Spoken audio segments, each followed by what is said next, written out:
There have been some crazy things happening in the past few days. The court has ordered singer Park Hyung Sik to pay back his agency for participating in independent entertainment activities. Yonhap News reported on December 24th that the Seoul Central District Court sided with the management company Have Fun Together in a lawsuit against Hyung Sik and his former agency, Ray Cielo. To give you some context behind the lawsuit, Hyung Sik had signed with a company called Ray Cielo back in 2020. The company had then granted exclusive management rights of Hyung Sik to Have Fun Together in January 2020. This contract was supposed to last until 2024 based on the original agreement, which was signed with Hyung Sik's permission. The emphasis being on supposed to last because out of nowhere in May of 2021, Hyung Sik requested to terminate the contract with the agency. The two parties had tried to negotiate, but when this didn't work, Hyung Sik and Ray Cielo sent a notice saying that if the settlement fee weren't paid by Have Fun Together, they would terminate the contract. As you must have guessed, Have Fun Together denied this request, so Hyung Sik notified them that he would terminate his contract. He didn't even wait for an answer before starting to participate in entertainment activities, now being represented by another agency, A, run by an acquaintance of his. Have Fun Together didn't back down though, as in August of 2021, they filed for an injunction to prohibit him from appearing on broadcasts and participating in entertainment activities, which the court accepted. However, the court's decision didn't matter much to him as he continued to have performances and endorsements overseas. His choice forced Have Fun Together's hand as they filed a lawsuit against Hyung Sik, Ray Cielo, and Hyung Sik's acquaintance A, seeking 500 million Korean won in damages. Hyung Sik and the other parties that got sued stated that there was no foul play regarding their contract termination since they claimed that Have Fun Together had failed to pay the settlement fee. However, the court reviewed all the records of financial transactions and asserted that the settlement had been paid on time. Not only that, but they also stated that Hyung Sik had violated the court's decision, so they ordered him to pay 500 million won to the company. This ruling doesn't imply that he will be prevented from doing any entertainment activities, so at least he had something positive happen to him. Knowing the history between Ray Cielo and Hyung Sik though, this all gets a bit confusing. Back in August of 2021, Ray Cielo had taken legal action against him as Hyung Sik had signed with another Japanese company while still being an artist under them. So if the two were involved in a lawsuit of their own, it isn't clear when they had the time to work together to break the contract with Have Fun Together. Though Hyung Sik is no stranger to getting in trouble, so we don't put past him to be involved in such a mess with not one, but two companies. Not to mention the fact that his name showed up on the National Tax Service's list of people who owe a lot of money in taxes, with a total of more than 400 million Korean won unpaid, and the criticism over his ridiculously expensive fan events. On top of that, his wealthy girlfriend had broken up with him only recently, so it's just hit after hit for this guy. The saga of Rise's member Seunghan is far from over, as we have yet another update. On December 24th, an online forum user posted screenshots of a lengthy message which an anonymous user had uploaded and then deleted. In the screenshots, the user presents themselves as a friend of Seunghan as they attended the same school together. The alleged friend also acknowledged that they'd been late in writing this post, but said that they'd decided to wait until the controversy had simmered down so people could read it with an objective perspective. The user claims that Seunghan had been friendly to everyone when he was in school and got along even with his introverted classmates. They went on to say that he had even been a favorite among teachers due to his respectful behavior. Since he had been a trainee then, he was pretty busy practicing until late at night, but that didn't stop him from being social with the others. His alleged friend claims that he even joined the other kids when they were playing soccer and still found time to hang out with his friends. They agreed that Seunghan should have been more careful later in his life since he had been acting recklessly, especially knowing he would debut this year. The friend expressed being disheartened by others' attempts to bring Seunghan down with fake rumors and claims. It didn't feel fair to them that Seunghan's good behavior and actions were being ignored and forgotten just because he had a momentary lapse in judgment. He had worked so hard as a trainee for his efforts to go down the drain for nothing. They showed hope that Seunghan would reflect on his actions and stated that they didn't want to change anyone's opinions but only wanted others to have a less biased perspective on him. Even though the post was lengthy and the supposed friend of Seunghan had nothing but good words for him, netizens are still doubting the validity of it. Some wondered whether the post was made by SM Entertainment to change the public's opinion of him, pointing out that the post lacked concrete proof that the user even knew Seunghan. They mocked the situation, writing comments like, "Employees, you are working too hard in the wee hours of the night," and "I can't believe companies are still trying to make this work, lol. Are we that easy?" It's crazy that this is not the first positive post about Seunghan made by an alleged former classmate, yet netizens still believe only what they want to believe. Let's hope that SM finds the person responsible for invading his privacy and making everything public, knowing that he'll be crucified by others, As the end of the year approaches, everyone is more than curious to know who the 2024 couple that will be exposed by Dispatch turns out to be. Though nothing has been confirmed, some rumors say that this year's couple is a fourth-generation girl group member and a second-generation male idol who's now active as an actor. This has led some people to believe that the idols in question are aespa's Giselle and Park Hyung Sik, who was a member of Gia but is now active as an actor. There's no basis for this claim, but a Twitter user has alleged that the two were seen together in November, attending the premiere of Believer 2. While these rumors are unexpected, to say the least, remember that they don't have any proof, so take them with a grain of salt. In addition to losing one of their most significant artists, YG Entertainment have suffered further losses. After it was announced that G-Dragon had officially departed from the company, Galaxy Corporation, his new agency, held a press conference about their newest artist on December 21st. A day after this conference, YG Entertainment's stock closed at 52,000 Korean won, marking a continued drop for the fourth day in a row. This means the company has suffered a 5.11% decrease and has lost about 83.5 billion Korean won in market cap after announcing that G-Dragon was no longer their artist. We don't want to make any assumptions, but it's pretty obvious why the decline happened in the first place. Even when there were rumors that he didn't renew his contract back in June, YG still lost $130 million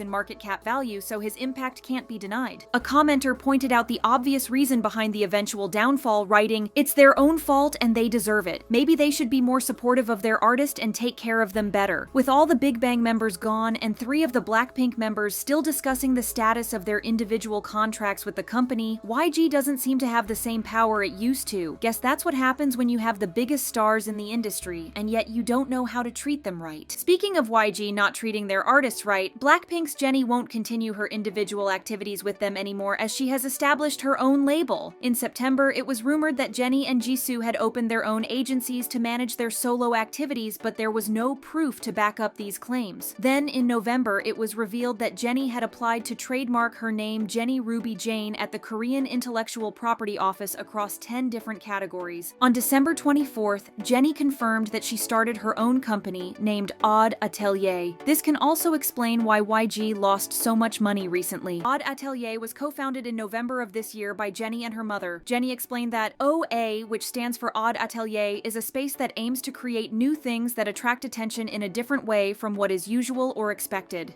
The company currently doesn't represent any other artists, but Jennie confirmed that her solo work will be handled by her own agency. It also seems like Jennie's old team from YG has followed her to her new company because she posted a picture with all of them on the label's official Instagram account. Fans couldn't be any happier at the news as Odd Atelier's Instagram account has nearly reached 1 million followers at the time of the making of this video, and the original website crashed multiple times due to high traffic. Not only that, but it seems like this may be the start of an entirely new beginning for Jennie. Of course, starting her own company is a big deal, but Forbes assumes that Odd Atelier could be the name of Jennie's fashion label too. Knowing just how much Jennie loves fashion, we wouldn't be surprised in the slightest. Until we hear more about the company, we can do nothing but wish Jennie the best in her future endeavors. It will be interesting to see how she handles her own career away from YG. Share your thoughts in the comments, and thanks for watching.